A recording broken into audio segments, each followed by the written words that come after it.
एक समय की बात है। एक गरीब ब्राह्मण दंपति को एक बच्चे का आशीर्वाद मिलता है और उनकी हैरानी के लिए वह घोड़े की तरह हिनहिनाते हुए इस दुनिया में आता है। उस लड़के का नाम अश्वत्थामा है, जो द्रोणाचार्य और कृपाचार्य की जुड़वां बहन का एकमात्र बच्चा है। द्रोणाचार्य एक महान शिव भक्त है और अश्वत्थामा के जन्म से पहले लंबे समय तक भगवान से प्रार्थना की थी। हिनहिनाने की आवाज़ जो पृथ्वी के चारों कोनों में गूंजती थी, एक दिव्य आवाज़ के साथ आई जिसने घोषणा की, यह कोई साधारण बच्चा नहीं है, यह भगवान शिव के आशीर्वाद से जन्मा है। इसका नाम अश्वत्थामा रखा जाएगा। और सच में यह छोटा लड़का निश्चित रूप से हर साधारण बच्चे की तरह नहीं है। वह अपने माथे पर एक मणि, कीमती पत्थर के साथ जन्मा है, जो उसे दानवों और आत्माओं से बचाने के लिए है। द्रोणाचार्य अपने सभी शिष्यों में अर्जुन की क्षमता से बहुत प्रभावित है और उसे सर्वश्रेष्ठ धनुर्धारी बनाने का वादा करते हैं। द्रोणाचार्य अर्जुन को ब्रह्मास्त्र, एक दिव्य हथियार जो पूरी दुनिया का विनाश कर सकता है, का ज्ञान भी देते हैं और उसे इस भयानक हथियार को लॉन्च और वापस बुलाने का रहस्य सिखाते हैं। लेकिन अर्जुन ही एकमात्र नहीं है जिसे वह यह ज्ञान देते हैं। एक दिन द्रोणाचार्य अश्वत्थामा को एक निजी चर्चा के लिए बुलाते हैं। पिता और पुत्र दोनों एक पवित्र अग्नि के सामने बैठते हैं। हालांकि वह जानते हैं कि उनका बेटा आवेगी है, लेकिन उनकी पारिवारिक स्नेह सब कुछ पर हावी हो जाता है और वह अपने बेटे को ब्रह्मास्त्र के रहस्यों को सिखाना शुरू करते हैं। बेटा, ध्यान से सुनो जो मैं तुम्हें अब बताने जा रहा हूँ। आज मैं तुम्हें भयानक ब्रह्मास्त्र से परिचित कराने जा रहा हूँ। जो मैं कहता हूँ उस पर ध्यान दो। यह कोई खिलौना नहीं है जिसे तुम जब चाहो इस्तेमाल कर सकते हो। यह इतना शक्तिशाली है कि यह ब्रह्मांड को जला सकता है और बड़ी तबाही ला सकता है। यह हमारी सभ्यता को समाप्त कर सकता है। इसका उपयोग प्रतिशोध के लिए नहीं किया जाना चाहिए या यहाँ तक कि अपने जीवन की रक्षा के लिए। जब तक कोई वैध कारण न हो, तब तक इस अस्त्र को नहीं बुलाना चाहिए। मुझे पता है कि तुम्हारा स्वभाव बहुत खराब है। तुम बहुत भावुक हो और संतुलन की कोई समझ नहीं है। मैं दोहराता हूँ, अश्वत्थामा, इस विनाशकारी हथियार का उपयोग करने से पहले 100 बार सोचो। अनुष्ठान के बाद ब्रह्मास्त्र अग्नि से अश्वत्थामा में प्रवेश करता है और उसके शस्त्रागार का हिस्सा बन जाता है। ब्रह्मास्त्र अपने पास होने के साथ अश्वत्थामा का अहंकार एक बड़ा बढ़ावा पाता है। महाभारत के कई पात्रों में आवेगी अश्वत्थामा एक ऐसे योद्धा के रूप में सामने आता है जो परिपक्वता और पूर्व विचार की कमी रखता है। वह अक्सर कठिन परिस्थितियों में पड़ता है क्योंकि वह बिना अपनी क्षमता और ताकत का आकलन किए सीधे कूद जाता है। अपने वजन से अधिक मुक्का मारने के लिए जाना जाता है। वह शक्तिशाली ब्रह्मास्त्र को अपने तरकश में सिर्फ एक और तीर के रूप में रखता है।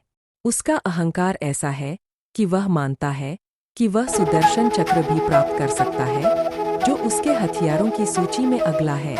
अपनी क्षमता में विश्वास और जो उसे परिभाषित करता है, उस घमंड के कारण वह सोचता है कि उसके स्तर के एक योद्धा के लिए सुदर्शन चक्र उसके पास होना चाहिए और कृष्ण के पास नहीं। अपनी इच्छा को पूरा करने के लिए वह द्वारका की यात्रा करता है और कृष्ण से मिलता है। वह सोचता है कि चक्र प्राप्त करके वह कृष्ण से भी अधिक शक्तिशाली हो सकता है। हे कृष्ण, मेरे पास हर अस्त्र, हथियार है जिसका कोई सपना देख सकता है। उनमें से सबसे बड़ा ब्रह्मास्त्र है। इस प्रभावशाली हथियारों के संग्रह के साथ यह एक पूर्व निर्धारित निष्कर्ष है कि आज मेरी कोई प्रतिस्पर्धा नहीं है। कोई मुझे हरा नहीं सकता। फिर भी मैं संतुष्ट नहीं हूं और चाहता हूं कि मैं अपने ब्रह्मास्त्र को आपके सुदर्शन चक्र के लिए व्यापार करूं। क्या आप मुझे यह दे सकते हैं? बिल्कुल, अश्वत्थामा, कृष्ण उत्तर देते हैं, जोड़ते हैं। हालांकि तुम्हें यह जान लेना चाहिए कि सुदर्शन चक्र कोई साधारण डिस्क नहीं है। क्या तुम इसे संभाल सकते हो? अधिक आत्मविश्वास से भरा हुआ अश्वत्थामा उपहास में हंसता है और कृष्ण से कहता है कि कोई भी हथियार ऐसा नहीं है जिसे वह संभालने में असमर्थ। कृष्ण अपने चक्र को बुलाते हैं। हे सुदर्शन, अश्वत्थामा तुम्हें प्राप्त करने की इच्छा रखता है। अब से तुम उसके शस्त्रागार का हिस्सा बन सकते हो। इन शब्दों के साथ कृष्ण अपने चक्र को छोड़ देते हैं। जैसे ही जलती हुई डिस्क अश्वत्थामा के पास आती है, वह इसे संभालने के लिए बहुत गर्म पाता है और इस प्रक्रिया में उसके अंगूठे जल जाते हैं। कृपया इस चीज को मुझसे दूर ले जाओ, अश्वत्थामा डरते हुए चिल्लाता है, जबकि कृष्ण मुस्कान दबाने की कोशिश करते हैं। अश्वत्थामा अपनी सारी एरोगेंसी में इस तथ्य से अनजान है कि सुदर्शन चक्र भगवान विष्णु का है। यह वही दिव्य डिस्क है जो, जब बुलाया जाता है, कृष्ण की तर्जनी पर प्रकट होती है ताकि धर्म की रक्षा की जा सके जो द्वापर युग में गिरावट पर है। कुरुक्षेत्र की लड़ाई के 18वें दिन कौरव एक थकी हुई शक्ति है। द्रोणाचार्य की मृत्यु के साथ हार का खतरा मंडरा रहा है, जो कुरु रैंक में अंतिम मान्यता प्राप्त मजबूत व्यक्ति है। अजेय भीष्म, जो अपनी मृत्यु का समय चुन सकते थे, अर्जुन के तीर से गिर गए जब उन्होंने शिखंडी को देखा, जो कि अंबा के पिछले जन्म में कोई और नहीं है जिसने भीष्म को मारने की प्रतिज्ञा की थी। तीरों के बिस्तर पर आराम करते हुए भीष्म शुभ समय की प्रतीक्षा करते हैं ताकि वह शरीर छोड़कर स्वर्ग लौट सके।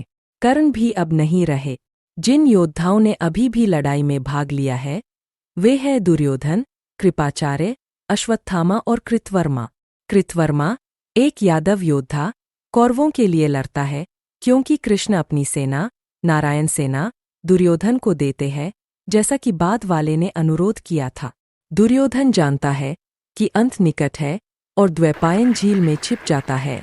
रात के समय अश्वत्थामा, कृपाचार्य और कृतवर्मा दुर्योधन की खोज करते हैं और उसे पुकारते हैं।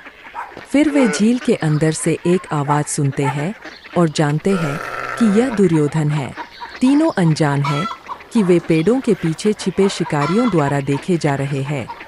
ये शिकारी चुपचाप चलते हैं और रात के अंधेरे में पांडवों के पास भागते हैं। वे युधिष्ठिर और भीम से मिलते हैं और उन्हें उस झील के बारे में बताते हैं जहां दुर्योधन छिपा हुआ है। पांडव झील तक पहुंचते हैं और दुर्योधन से कहते हैं कि वह छिपने से बाहर आए, लेकिन उन्हें चुप्पी का सामना करना पड़ता है। वे अपनी बातें जारी रखते हैं जब तक दुर्योधन और अधिक सहन नहीं कर पाता। वह बाहर आता है और भीम से लड़ने के लिए सहमत होता है। लड़ाई के दौरान भीम दुर्योधन को जांघ पर मारता है और कुरु राजकुमार जमीन पर गिर जाता है। जैसे ही उसे ब्लीड और मरने के लिए छोड़ दिया जाता है, अश्वत्थामा उसे सांत्वना देता है। हे दुर्योधन, पांडवों ने हमें धोखे और चालाकी से हराया है। मैं तुमसे वादा करता हूं कि तुम मरने से पहले मैं पांडवों को मार दूंगा और उनके सिर तुम्हारे पास लाऊंगा। मृत्यु के कगार पर खड़े दुर्योधन ने अपने मित्र की ओर देखा।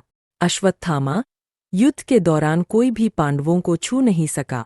यदि तुम उन्हें सभी को मार सकते हो, तो तुमने वह किया होगा जो अब तक कोई नहीं कर सका।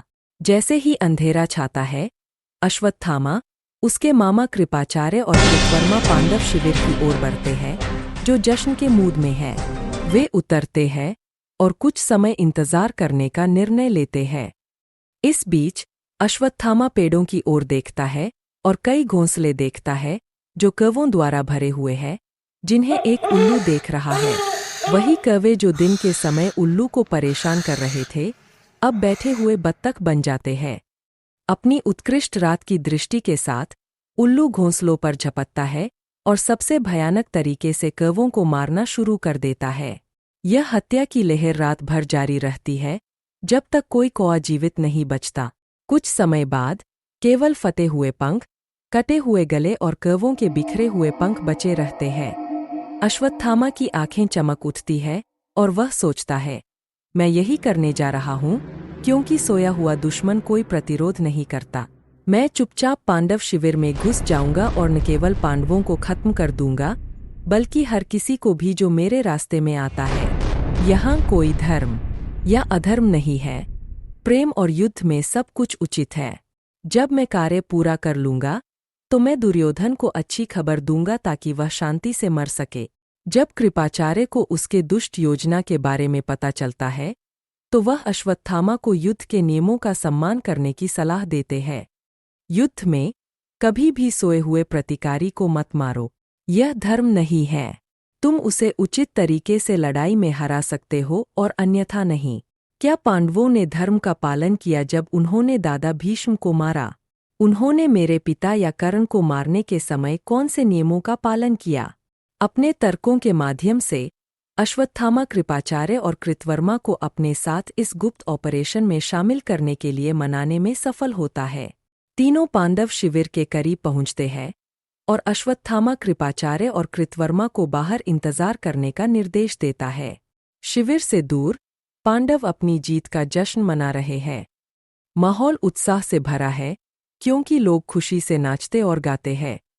अश्वत्थामा के लिए निर्णय का क्षण आ गया है। वह तंबू में प्रवेश करता है और उसे धृष्टद्युम्न गहरी नींद में मिलते हैं। वह अपने पिता के हत्यारे को लात मारता है और उसे जगाता है। वह अपने हाथों का उपयोग करके उसे पीटता है। एक जंगली की तरह वह धृष्टद्युम्न को मौत के घाट उतार देता है। जब वह पांडवों की खोज करता है तो उसे निराशा होती है क्योंकि वह उन्हें नहीं पाता। इसके बजाय वह पांडवों के 5 छोटे बेटों को पाता है। एक जानवर की तरह अश्वत्थामा निर्दोष लड़कों पर झपटता है जिनका जीवन अभी शुरू हुआ था और एक एक करके उनके सिर काट देता है। उस घिनौने हत्या पर रुकते हुए अप्रत्याशित अश्वत्थामा एक हत्या मशीन में बदल जाता है और शिखंडी और पांडव शिविर के कई अन्य प्रमुख योद्धाओं जैसे युद्धामन्यु और उत्तमौजास अर्जुन के अंगरक्षक को मार डालता है। अश्वत्थामा जोर से चिल्लाता है, क्या हुआ अगर मैं पांडवों को खत्म नहीं कर सका? अब मुझे उनके उत्तराधिकारियों को मारकर मुआवजा देने दो और उनकी विरासत को एक बार और हमेशा के लिए समाप्त कर दूं। इन शब्दों के साथ वह गर्भवती उत्तरा अभिमन्यु की पत्नी के गर्भ की ओर हथियार निर्देशित करता है ताकि परीक्षित को मार सके और पांडवों की वंशावली को समाप्त कर सके। इस प्रकार ब्रह्मास्त्र की दिशा बदल जाती है और उत्तरा और उसके अजन्मे बच्चे की ओर बढ़ती है। कृष्ण अश्वत्थामा के हथियार को रोकने के लिए सुदर्शन चक्र को बुलाते हैं। चक्र उत्तरा के गर्भ के ऊपर स्थित हो जाता है। ब्रह्मास्त्र सुरक्षा के इस घेरे को भेदने की कोशिश करता है और अंततः सुदर्शन चक्र द्वारा निगल लिया जाता है। उत्तरा का बच्चा बच जाता है और उत्तराधिकारी परीक्षित जन्म लेने के लिए तैयार है और पांडवों की विरासत को आगे बढ़ाने के लिए तैयार है। गुस्साए पांडव अश्वत्थामा को टुकड़ों में काटना चाहते हैं, लेकिन सेज व्यास उन्हें ऐसा करने से रोकते हैं। कृष्ण भीम से कहते हैं कि वह अश्वत्थामा के सिर से मणि निकाल ले। अपनी प्रचंड शक्ति से भीम उसे उसके सिर से खींच लेता है, जिससे अश्वत्थामा खून बहाने लगता है। एक बार के लिए गुस्सा कृष्ण पर हावी हो जाता है। मैंने कभी किसी को तुमसे अधिक अमानवीय और निर्दय नहीं देखा। तुमने 5 निर्दोष लड़कों को, जो अभी किशोर थे, मारने से पहले एक बार भी नहीं सोचा। तुमने तो एक अजन्मे बच्चे को भी नहीं छोड़ा। तुम्हारे अपराधों के लिए तुम कुष्ठ रोग से ग्रस्त हो जाओगे जो तुम्हारी त्वचा को खा जाएगा। लोग तुम्हें देखकर ही भाग जाएंगे। तुम्हारा शरीर कट और घावों से भरा होगा, जहां से खून और मवाद अनियंत्रित रूप से बहता रहेगा। कोई तुम्हारी मदद नहीं करेगा और न ही तुम्हें भोजन और आश्रय प्रदान करेगा। तुम बिना आराम या विश्राम के एक भिक्षुक की तरह जगह भटकोगे, यहाँ तक कि मृत्यु भी तुम्हें नहीं बचा सकेगी क्योंकि तुम हमेशा के लिए जीवित रहोगे। यह माना जाता है कि अश्वत्थामा अभी भी धरती पर भटकता है, अपने पापों की सजा के रूप में, और उनके लिए पश्चाताप करने का कोई तरीका नहीं है।